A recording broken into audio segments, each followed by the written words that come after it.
In this video, we want to tell you, you actually don't have to be super rich to come here. You can also come here on a budget. Exactly.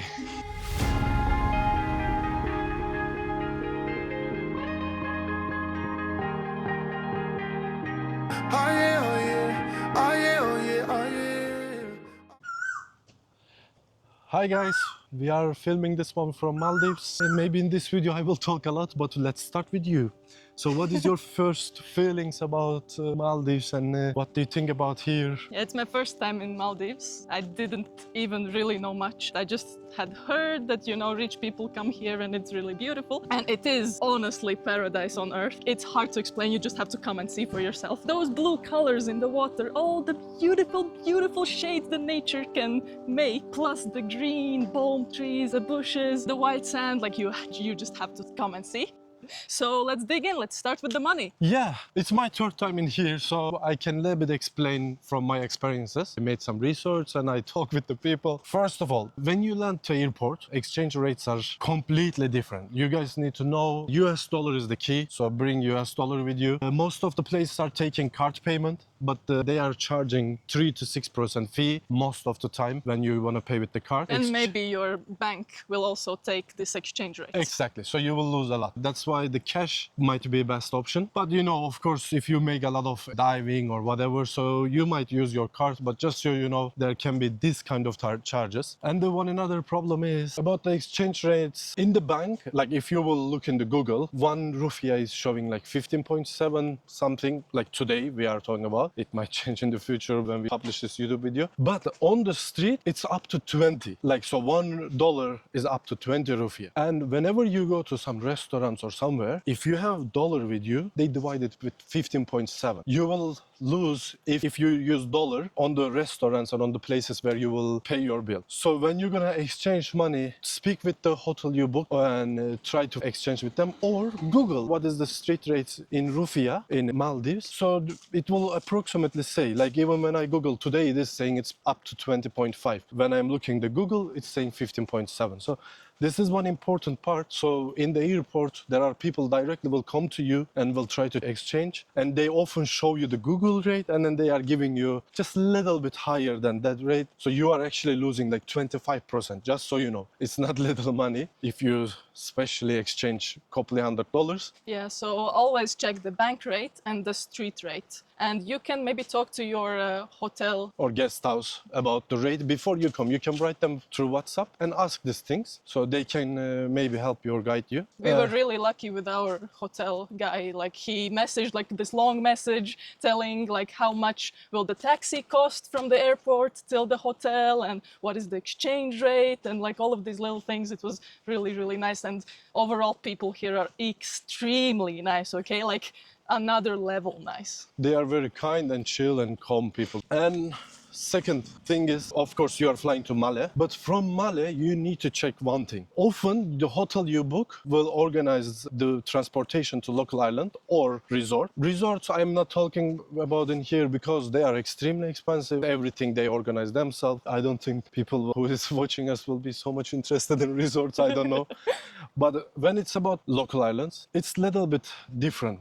So in Maldives, it's a bit divided. You can go to the resort islands, and you can go to the local islands where there are also locals living. On the resort islands, it's just they work there, mostly for the tourists. Exactly. When you come to local islands, it's often like this. Some islands, there is a local flights, and that one you cannot book yourself. The hotel you booked is booking it. Even if you try to book yourself, it's showing expensive anyway. Because in the Maldives have two things. For the locals, they have a one price, and for the tourists, they have a one price. And it's kind of legalized in here. It is how it works in here. So about the transportation to the local island, let the guest house fix it. It is being expensive, but there's no other way. Like our speedboat cost around $120 front and back per person. Yeah, and it was from Malé till Dhigurah. Yeah, and it's quite 1.5 hours. Yeah, it's quite short distance when you compare to other islands. Yeah, my last time I fly to Daramundu, and it was directly from Malé to Daramundu, hotel booked. Front and back, it was like $250, $280 or something. I don't remember really. So flights are more expensive than speedboat, of course. So if you are going any further from Malé, then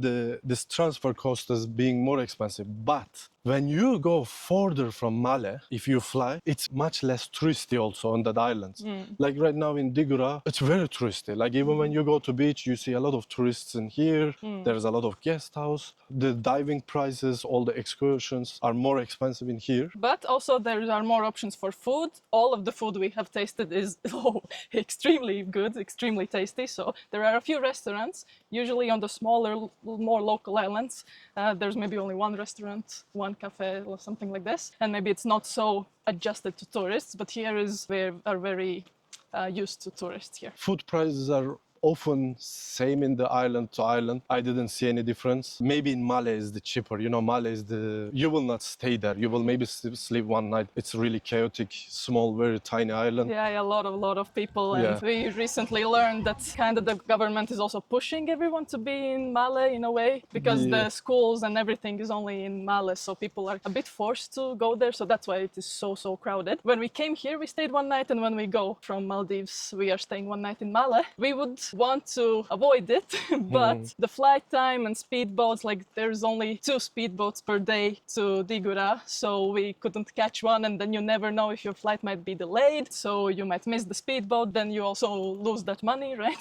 Yeah. So it is a bit tricky, but you have done just going to the airport then waiting in the airport. Yeah, right? My flight was late, but there was a lot of flights to Darawundu. I just write it to guest house. Hey, I am coming, but my flight is delayed, so I will be landing this time. It seems like I will not be able to catch the local flight. They said, okay, no problem, and they just changed it. And I didn't need to stay in Malé. So our recommendation basically is you check the island's local transportation, the island that you will visit. If it's flight, how many flights they have a day, which hours they have. So your flight to Malé and that transportation's time need to match if you don't want to sleep over in Malé. And I have to say, my strong recommendation, sleeping over in Malé is complete lose. Really, it's nothing there. It's very crowded, very teeny tiny. And the accommodation also not so cheap. Like we are staying in the guest house, it's $55 per night. Why? Like you could sleep one more night in this paradise or 2 more nights in this paradise. When we decided we will come to Maldives, he was like, oh my God, you will see, you just have to see. It's so beautiful, it's so amazing. You're like, you won't believe it. And then we land in Malé and I'm like,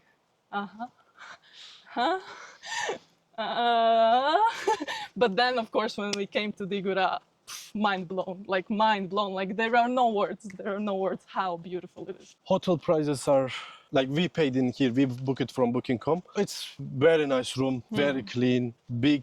I can say almost like a luxury rooms in anywhere. Around $750 for 5 nights with breakfast included.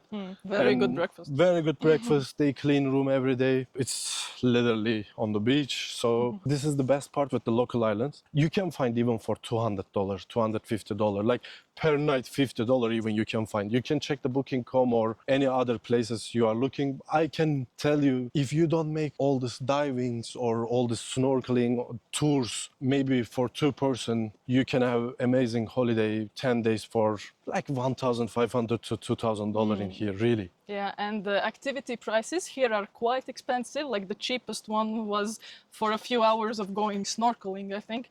It was 30 or 40 40, 50, almost $50 per person. Per person. And if you want to dive for one day, it was like $157 for 2 dives. Equipment and everything was included. Yep. And this is expensive. I must say, in Maldives, you can find it for $60 also, closer to Malé or maybe another local islands. 60 to 100 you can easily find, I am sure. I did it. Yeah, and also if you are a diver, go diving and snorkeling with the dive boat, because here we asked the tours, like snorkeling with the mantas and the sharks. Like it's a lot of people there. You will be like with 100 other people almost. So it's not fun. But my recommendation is if you are a diver and if you are coming here for diving, either go very close to islands in Malé, maybe you will not get the best dive sites, but it's cheap, or go far away from Malé and check the prices. You don't need to book from booking.com. All the dive hotels have a packet prices with the accommodation. You can book like maybe 10 days, like 16 dives or whatever, every day they make 2 to 3 dives. That kind of dive guest houses, much cheaper. And maybe per dive you will pay like $30, $25. So look for this kind of things and book from their website, often they offer full packet with the transfer and everything.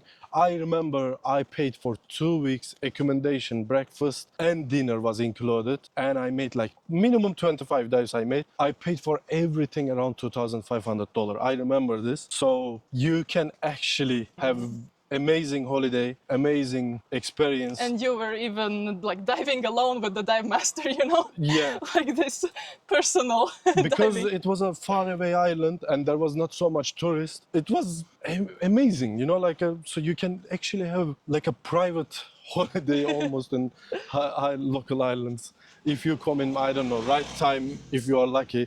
And I also want to mention, if you come here and if you choose a good island, you do not have to go to the tours for snorkeling, for example, because all the hotels you can rent snorkel gear. And if you choose a very good island, you can explain what is a good island. Yeah, you know, the good island is like this. If the house reef is not in lagoon, not this long white sand, they have a white turquoise sand, but then the reef is coming like a mountain hill. There have a very, very good place to snorkel. This is my third different island. The other two island I stayed was reef was like that. They had this hill reef, so you could snorkel all day around the island, and you were going to see sharks, turtles, octopus. You were seeing everything you need, and have a good gear for snorkel, good mask. If you have your own, perfect. But I think like here you can rent. We rented the fins, and it was like $6 per day. $6 per day. Probably a bit different among the Everywhere, islands. yeah. But also here, why we say you don't have to go to the excursions, because the visibility in the water is so good. Like you can see 20, 30 meters down.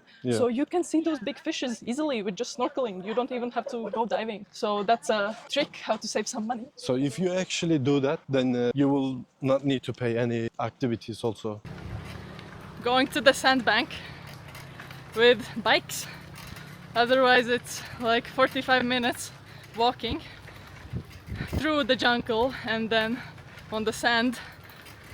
So we thought maybe we can ease the process. You cannot bike to the sandbank directly, but you can bike close enough. Okay, so when is the best season to come to Maldives? Actually, all year round is a good season. They have a rain season, okay? Like right now we are in here February. It's one of the best periods. So when you are in dry season in here, the sea is much calmer and it's less rain and better maybe sunset. But you know, the rainy season, I was here in rainy season also. In August. In August, it's kind of rainy season. But I must say, the rain was like 1 hour and then it was perfect weather again. Okay, some days, in most of the time in the evenings it was raining. When I was sleeping, I was hearing it. I don't know how the actually bad rainy season in here, but We talked to the hotel manager today and she said it can rain the whole day as well. Yeah. But still it's warm, still it's beautiful water. And correct me if I'm wrong, but in different seasons you can see different fishes. yeah, in some islands, like in Dhigurah, they had a Honeyfaru Bay. In Honeyfaru Bay, you could see mantas when it was a rainy period. It was from August to November, you could see mantas and whale sharks. So there is a different period. But even in that period, when you snorkel, you could see the visibility was okay, you know, it was not bad. But of course, maybe visibility is better now. By the way, if you forget something at home, in the local shops you can find all the basic stuff you need. You can find clothes and flip-flops and towels and hats and sunscreen and deodorant, like everything you need. Maybe, I don't know if on the smaller local islands. Probably there is one shop. Even there have some Yeah. shops. And the prices are completely okay. It's not Yeah. super expensive. I forget to tell actually one thing. You definitely need mosquito creams a lot in here because there are a lot of mosquitoes wherever you go actually, especially in the shadows, even in the beach. Exactly, and most mosquitoes are at the sunrise and sunset. They like those hours, but even in shadows, if you go in the jungle, some trails, a lot of mosquitoes. You need like really good mosquito cream. Yeah. And actually, maybe it's a good idea to buy it here or in Asia because their sprays and creams are better for these kind of mosquitoes here because they're not like in Europe, the like big ones you see and you can kill when you see them. Here they are small. You don't even see them, you don't feel them. You just eat outside or do something outside and you come back and you're bitten, like all your legs and arms are bitten. So Yeah, like I didn't even feel behind my arm maybe 10.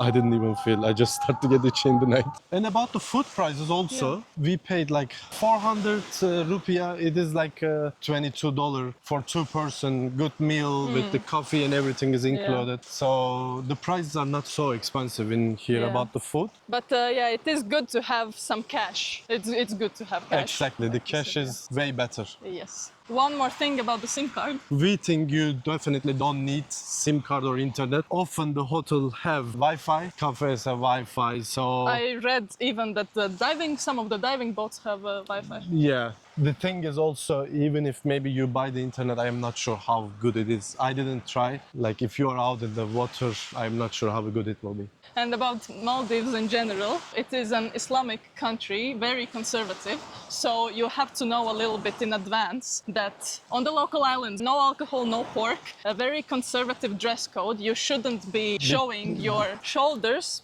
Basically, you should cover until your knees at least, to pay respect to the local culture. But on the resorts, it's completely okay. It's everything okay. They have alcohol, I think maybe even pork, I don't know. But if you go to the local island, please respect the local customs and their culture and how they live. Like, they won't say anything probably, but they will feel very uncomfortable. One thing you should know is on the local islands, they have these bikini beaches. On these beaches, you can come in your bikini and it's no problem. There is usually like 1, 2, maybe bikini beaches in an island, at least one. And there you can go with you and swim with your bikini, sunbathe in your bikini, and it's no problem, but only in this area. And then there are signs that say, well, this is a local beach. And there, like, it's a sign, no bikini, no, please respect the local laws and the local culture. And I think you can actually get a fine. Yeah, you can get a fine. So it is very strict and conservative country if you think of that point of view. But you know, it's the local laws, and when you're in Rome. You know, maybe, I don't know, if you are a person who care about these things much, like alcohol and party, definitely maybe this is not your place. Maybe you can hear in the background, it's praying time. So in the mosque, they do like a calling first, right? Yeah, it's calling.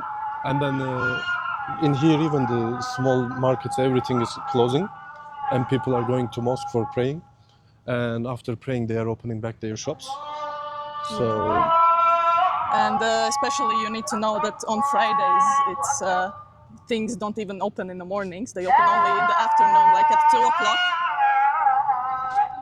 So why we are in this island? Now we came to that one. When we were booking this island, the reason was we were looking for the local islands where we can make our wedding ceremony. Actually, in this island, like hotel/guest house were offering like a wedding ceremony package. Or sometimes they call it renewing vows ceremony. You are not allowed to get officially married in here. So you are officially married in your country, or you will get officially married in your country, and you want to make your ceremony in somewhere very beautiful. Like, we waited 6 months because we knew we will travel to Southeast Asia, and then we got the idea, oh, we can do the wedding ceremony in the Maldives, like it's one of the most beautiful places on earth. So we got married in Sweden. We didn't celebrate much, we waited to come here, and I have to say it was amazing.